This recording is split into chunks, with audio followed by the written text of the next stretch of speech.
Halo semuanya, bagi para pelaut muda dan juga para taruna-taruna yang sedang belajar maupun yang baru lulus, selamat datang di channel Lilin Tua.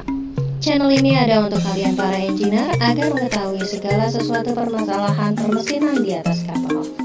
Agar kalian lebih paham tentang segala permesinan di atas kapal, ikuti terus yuk semua channel-channelnya, tonton terus semua videonya sampai habis. Jangan lupa untuk klik subscribe dan juga loncengnya agar kalian tahu kapan video-video terbaru Lilin Tua akan diupload. Oh ya, kalian juga bisa loh mengajukan pertanyaan melalui kolom di bawah ini ataupun melalui direct message di Instagram Lilin Tua. Tanpa menunggu waktu lama lagi, yuk kita ikuti pelajarannya. Halo, jumpa lagi dengan Lilin Tua dalam program request permintaan.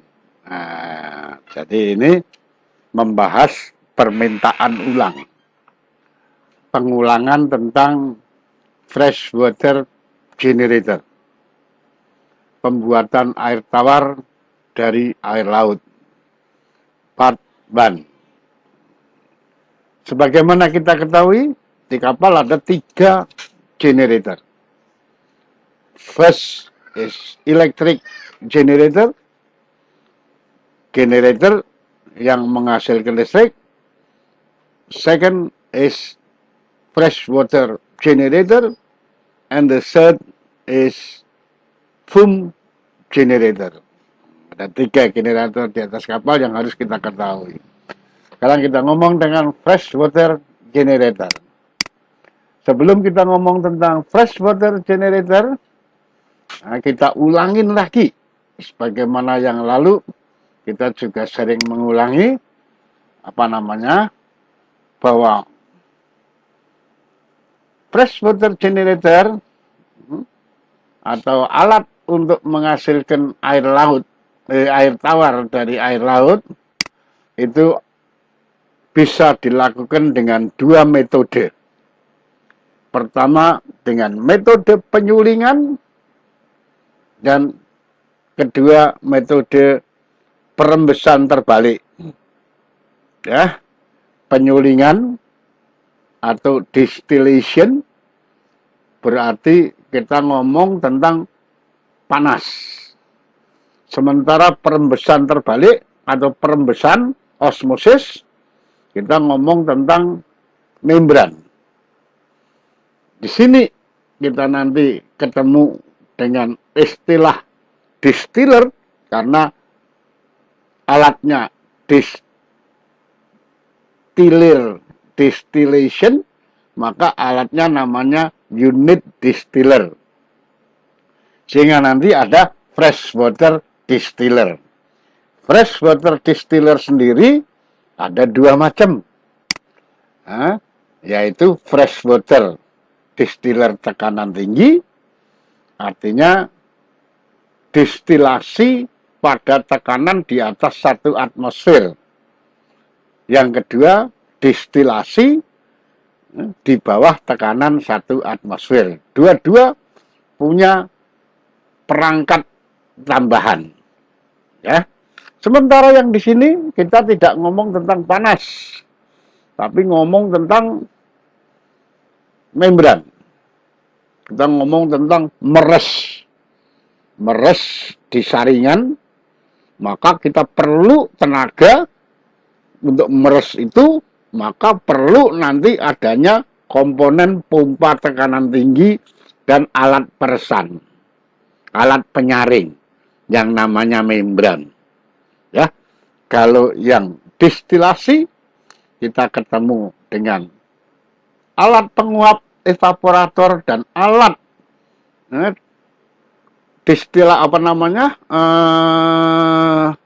pengembun kondensor. Sementara yang di sini kita ketemu pompa tekanan tinggi dan membran. Ada dua. Oke. Freshwater generator, alat pembuat air tawar. Bisa jadi freshwater distiller, bisa jadi RO freshwater maker. Sekali lagi, fresh water maker, mesti fresh water generator. Tapi fresh water generator belum tentu RO fresh water maker. Barangkali fresh water distiller. Fresh water distiller mesti fresh water generator. Tapi fresh water generator belum tentu fresh water distiller. Barangkali RO fresh water maker. Oke? Kita pilah-pilah sekarang, kita ngomong tentang distilasi. Kita ngomong tentang distiller dulu. Ya, karena kita ngomong tentang distiller, saya mau ngajak ulang kembali tentang alat-alat yang berkaitan dengan distilasi, yaitu heat exchanger, alat pemindah panas. Ya, alat pemindah panas itu ada dua golongan. Golongan yang memberi panas dan golongan yang mengambil panas. Golongan yang memberi panas itu ada dua kategori juga.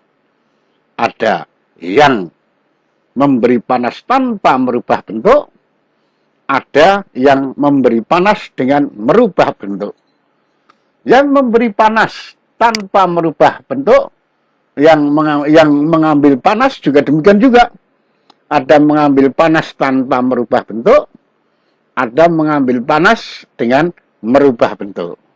Oke, jadi ada dua, memberi, mengambil. Memberi tanpa merubah bentuk, mengambil tanpa merubah bentuk, merubah bentuk. Yang tanpa merubah bentuk menghasilkan satu peristiwa yang disebut pemanasan.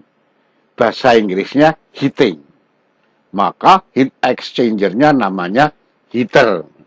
Heater adalah heat exchanger yang memberi panas tanpa merubah bentuk. Yang merubah bentuk menghasilkan peristiwa yang disebut evaporation atau penguapan. Merubah bentuk cairan menjadi uap.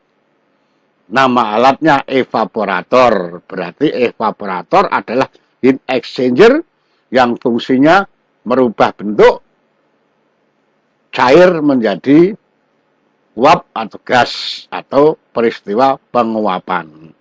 Mengambil panas tanpa merubah bentuk menghasilkan peristiwa yang disebut pendinginan. Bahasa Inggrisnya cooling, berarti nama alatnya cooler. Jadi cooler adalah heat exchanger. Heater, evaporator, cooler adalah heat exchanger.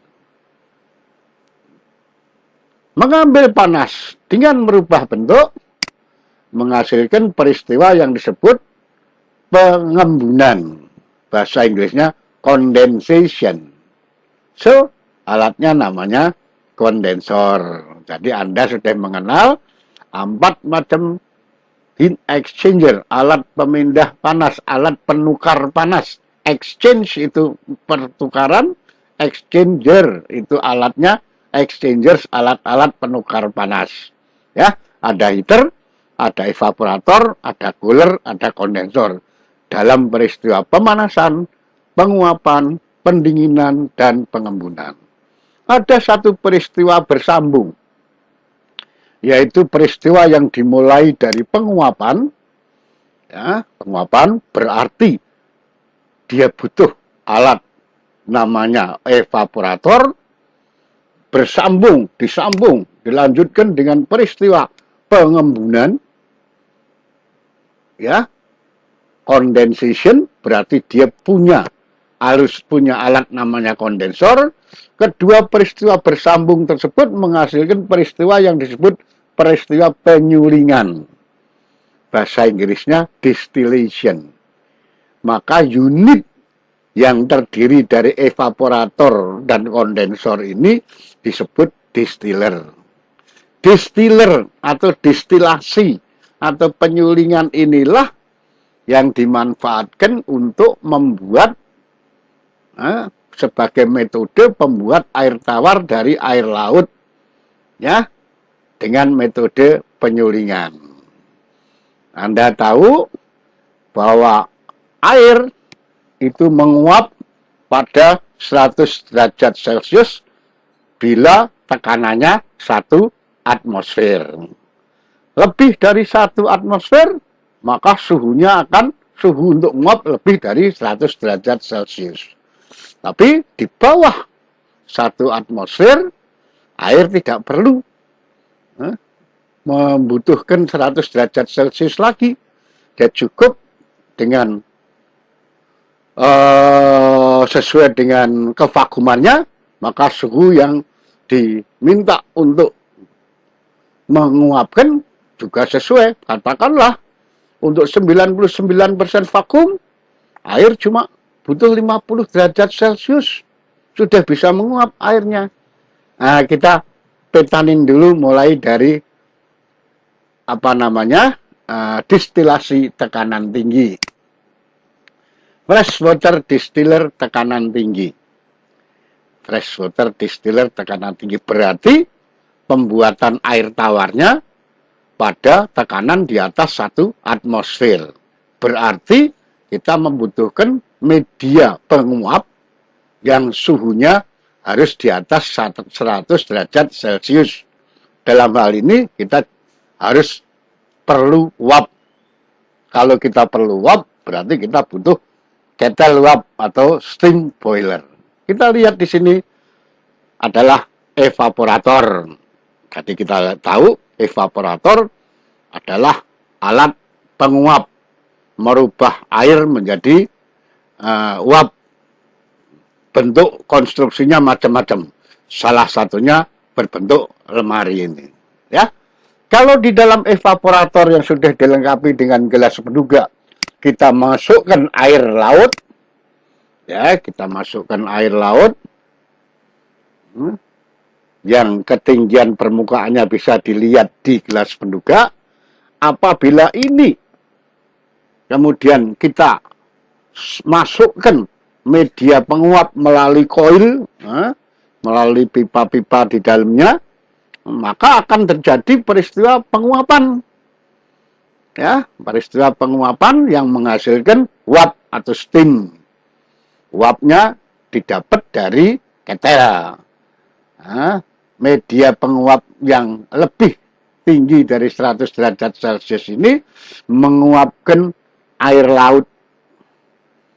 Ya, tanda petik air laut. Air laut itu terdiri dari air tawar plus garam.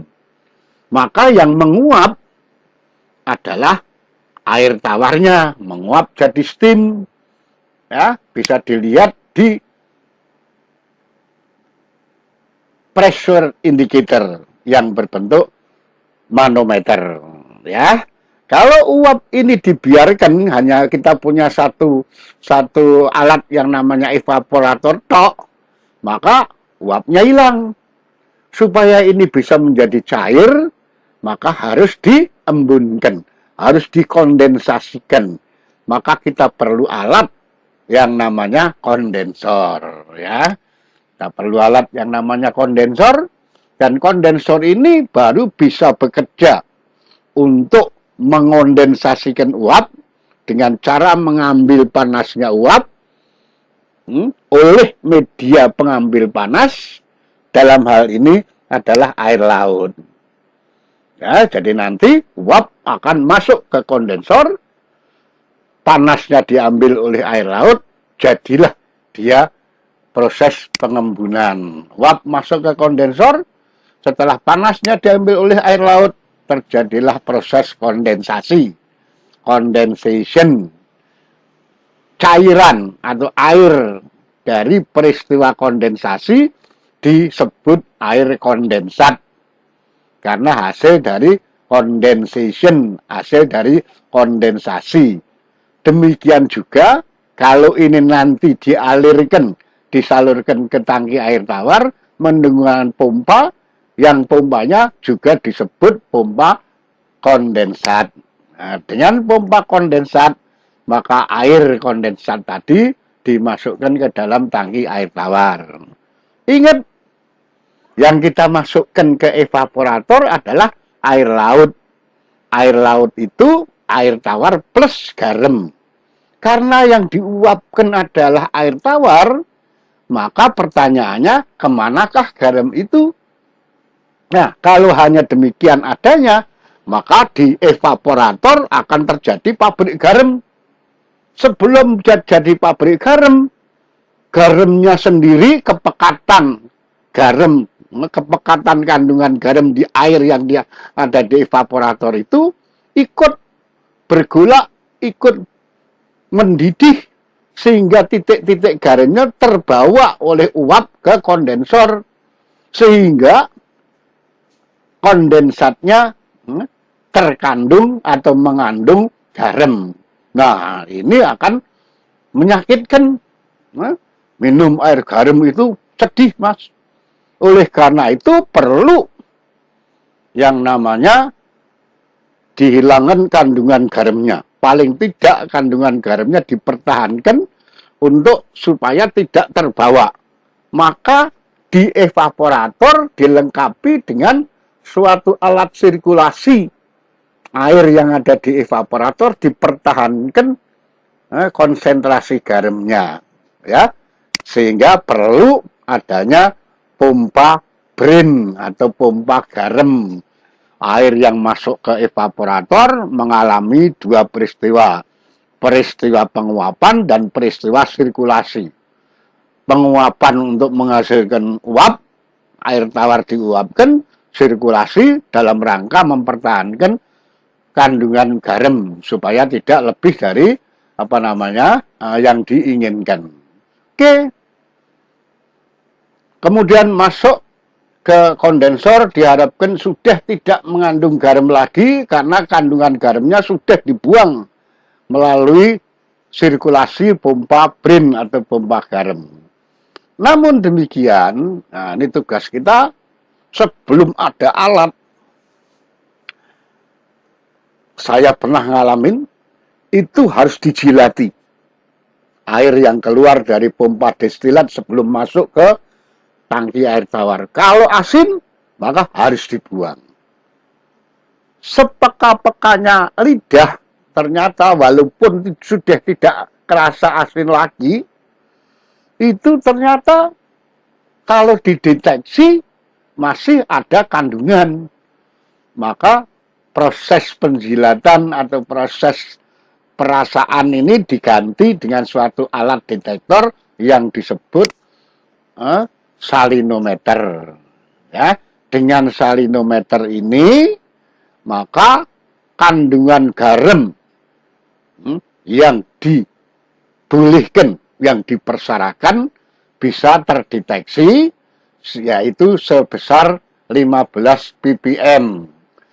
Dalam 1 juta liter tidak boleh lebih dari 15 liter garam. Kalau dijilat nggak kerasa. 15 liter per 1 juta liter, ya.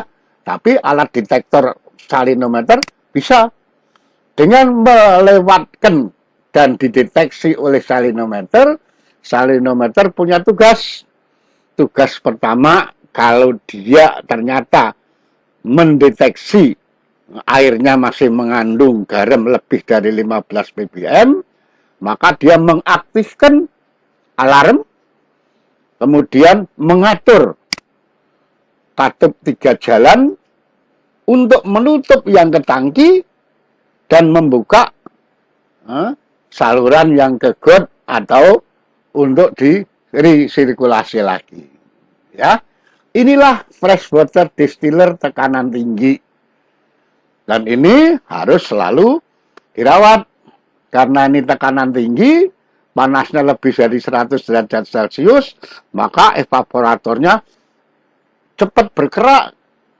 Oleh karena itu, pada interval tertentu, evaporator dibuka, dibersihkan kerak-keraknya. Karena kalau keraknya tebal, maka akan menghambat penyerahan panas dari steam ke air laut yang akan menguapkannya. Oke? Kita besok ketemu dengan freshwater distiller tekanan rendah. Ingat, kalau ini membutuhkan ketel. Karena butuh media penguap yang suhunya lebih dari 100 derajat Celcius. Bagaimana yang tekanan rendah? Besok kita ketemu. Sampai jumpa dalam keadaan yang lebih sehat dan lebih pintar. Ya, salam dari lilin tua.